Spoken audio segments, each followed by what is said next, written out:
lẽ hay vợ in chưa hay nặng cả nên cần dùng mò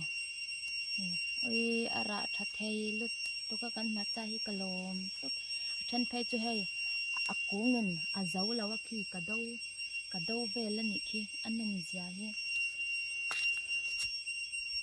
cần đâu tấp đây nhỉ thì han mò han ông chậu về với cả khi khen khen cần lâu dễ là ngà nó cái nạp bài chỗ tụt cái cần dùng ngà mò vẫn chưa lấy phơi làm ạ cần chuẩn là nhỉ hi khi thằng số ông là bên lối hiện là ra bốc xí là ngà mò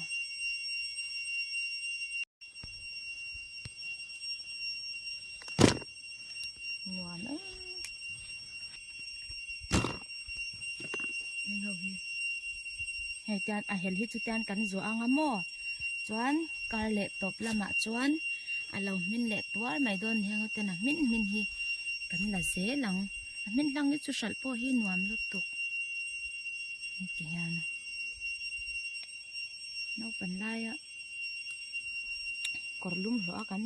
mal thin lai te kha ngai om rum lun mai ka lo ve ngai to nya o kan no pan lai hanin ma cha malin korlum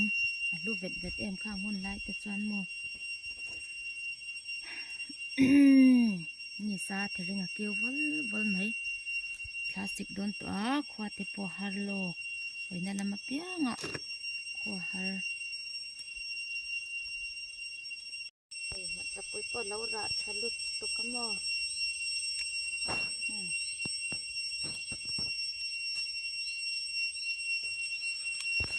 dâu mặt chập quý tế hao hết cho cắn dọa to ống á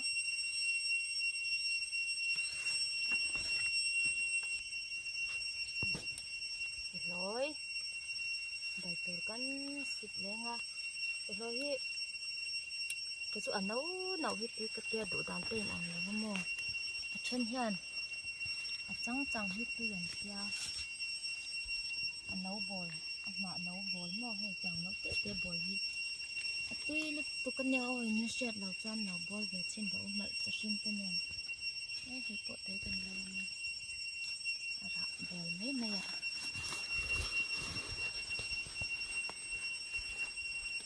bồi xịn như đấy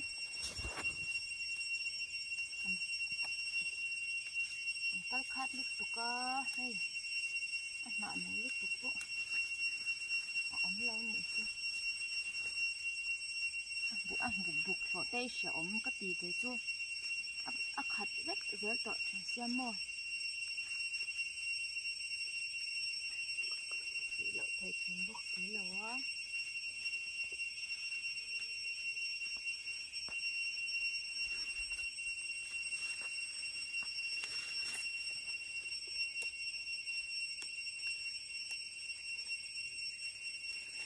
rồi sĩ đàn phôi in ăn lâu á ở trên hết tí lai hay hắn xịt hắn chuyển à và sẽ cái chút tí hắn có lật lang khuyên hi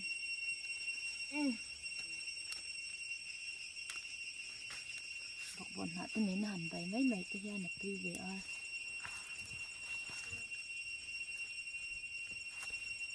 không cần thế nhé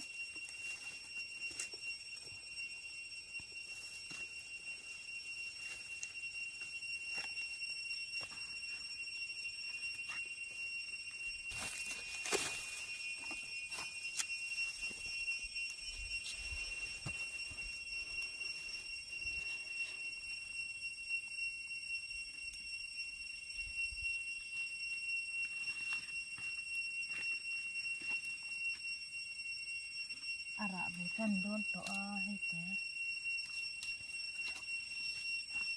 tôi làm don được to ara sen po kan vai dễ lắm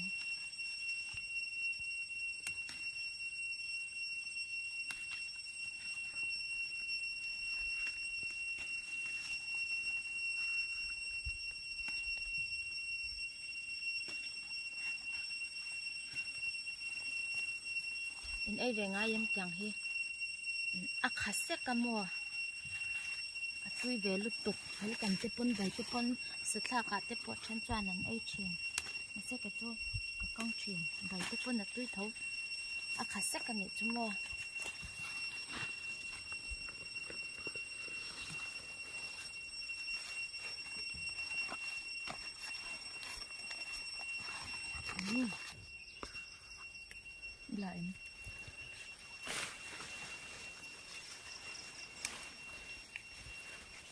hậu tế hi liền vắc lâu hậu tế hay lâu ôm về tỏ nòm nghề mấy vợ cho bằng hè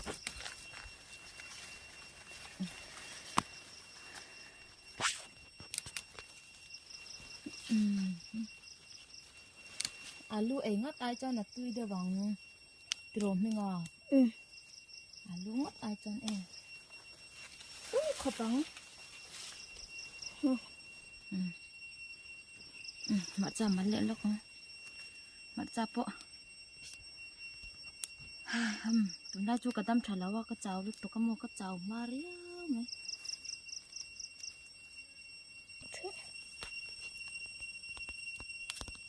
mấy dần trong ngồi ngủ là xin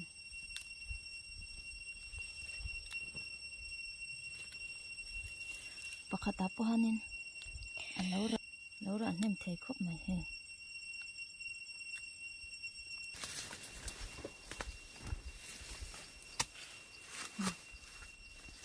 nhưng mà thấy em tập bôi phần này po nấu ra nhỉ hí ôi tàu ạ cái lawang abung đây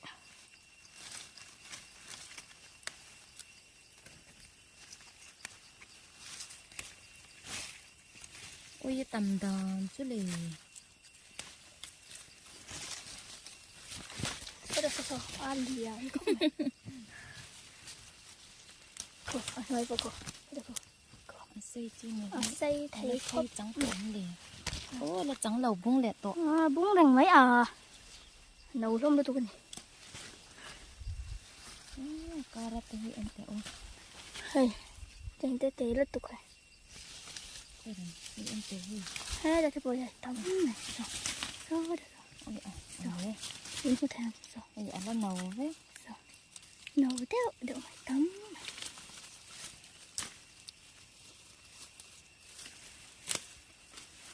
cắn vật lộn lên em và lên cắn lấy cuối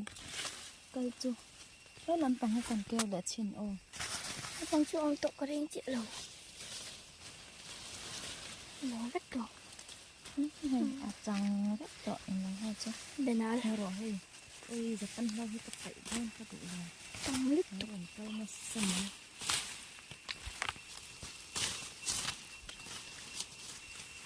nó chẳng con nó cầm sát lúc còn như nào ui thằng này liền khóc mày hèn rong té hi vậy nè cân thải lạc thể hậu té ở ống ăn chú anh hi ngày han mặt chặt le mà là ống bọc à hay in đã mặt thì phải tóm mày ăn hay ăn chiตัวchú thấy chua chua nhá độ tóc bắt tặng ô